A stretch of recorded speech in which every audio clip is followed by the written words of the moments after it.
Бүгін міне фаршпен мынандай слоеный дрожжевой тесто дейді, содан самса істейін деп жатырмын.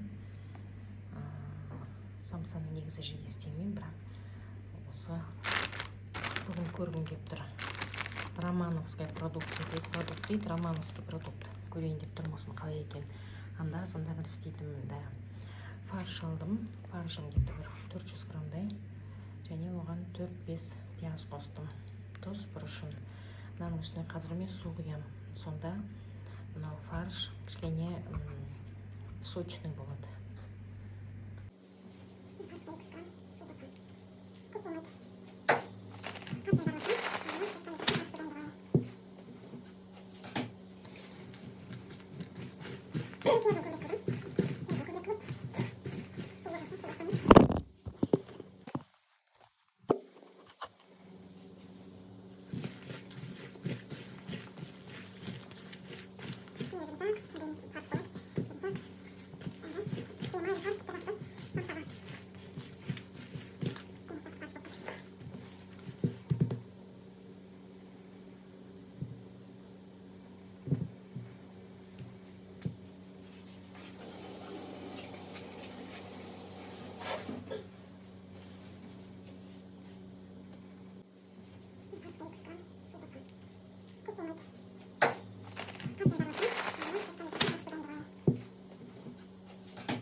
Пачкада 4 штук келеді, оны кессеңіз осылай болады.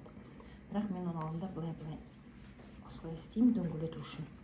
Сол кезде кішкене формасы әдемірек шығады. Әйтпесе осы 4 штук күйінде істесеңіз, ол қисық болады. Мінекей самсам дайын болды. Енді үстіне күнжіт тәсілем. Күнжітпен қазір максиден келуіне. Әр несені осылай махаббатпен жасаса әдемі шығады деп ойлаймын. Әрине мен келулер дұрыс емес. Қисығы да бар, бірақ жүрекпен істеген дүние тәтті болады ғой. Осылай күнжіт жеп қояйын.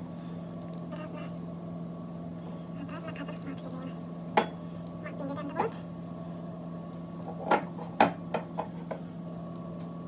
Міне күнжіт септім. Күнжітпен мак араластырып септім. Экспериментировать етіп және таза мак. Мақтан ала жаса қазір. Духовка қызғасын салам. Сосын піскенін көрсетемін. Соғысам пісті. Бірақ кішкене поварный ет. Мен мына желтоктың үстінен белокты жаққам, сосын да мынау қарайып тұр. Бірақ тек желток жақса да болады. Негізі желток жағу керек. Мен өзімше экспериментировать етіп белок жаққам. Сосын осылай болды міне. Міне, дәмін көріп жатырмын. Ыстық, ешқандай арасы бар, тамаша пісті. Өте дәмді.